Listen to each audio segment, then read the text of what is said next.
Gagnon, aux nouvelles, tu nous parlais tantôt qu'il y a des gens qui vont au restaurant qui ne payent pas leur facture. Et là, il y a des gens qui volent des fleurs et des plantes dans les plates-bandes des villes. Oui, ça, c'est un phénomène de plus en plus marquant. Beaucoup de vols. Depuis 3 ans, dans certaines municipalités, ça dure comme ça. Donc, des gens aux 4 coins du Québec qui débarquent avec des pelles, même certains équipements là, plus importants pour aller dérober les fleurs, les plantes dans les municipalités. Est-ce que c'est pour garnir leur propre plate-bande? Ça reste à voir, mais toujours est-il que c'est décourageant parce que ça peut coûter plusieurs centaines de dollars, là, entre autres à la ville de Rimouski. En fait, à quelques kilomètres de Rimouski, là, à Saint-Anaclet de Lessard, au Bas-Saint-Laurent, ben c'est des végétaux qui ont été volés pour 300 dollars. J'ai vu 400 dollars dans d'autres municipalités aussi.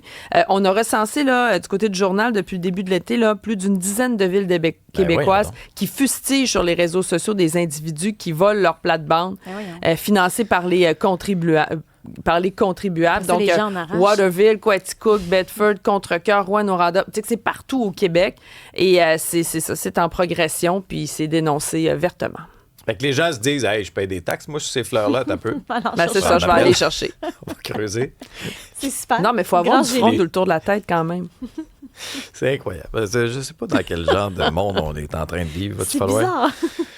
On va mettre des cadenas sur le champ de rose, c'est incroyable. Un campement s'installe dans Cartierville, près de 2 CPE. Oui, des tentes qui ont fait leur apparition dans un secteur résidentiel de Cartierville, près du centre culturel et communautaire et de 2 centres de la petite enfance.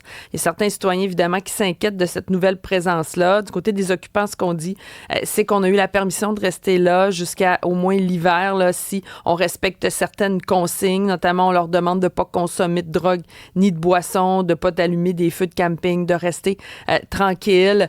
Les citoyens s'inquiètent, comme je le disais, évidemment, parce qu'on connaît l'histoire de la maison Benoît Labre, aussi tout ce que ça avait fait comme problématique de ce côté-là. Et du côté des organismes, ce qu'on dit, c'est que ça démontre à quel point la problématique et la crise prend de l'ampleur et qu'il faut intervenir rapidement.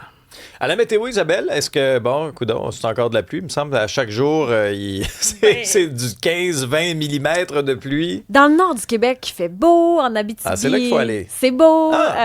Partout ailleurs, par contre, il y a des risques d'orage et d'averses aujourd'hui, particulièrement au Saguenay-Lac-Saint-Jean.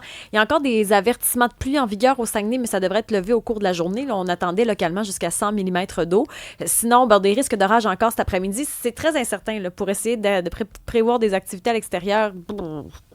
Ça ressemble à hier. Peut-être un peu moins d'averses. Quand tu nous fais tes prévisions météo avec des onomatopées, c'est jamais bon. Il y a de l'humidité à ceux qui aiment la chaleur. 32 ressentis. Même chose en Estrie, 26, un petit peu. En Estrie, on est dans les valeurs de saison. Même peut-être un peu sous les normales. Demain, c'est beau. Là. Demain, alternance soleil-nuage pour la fin de semaine. Qui vivra, verra. On va suivre tes précieux conseils.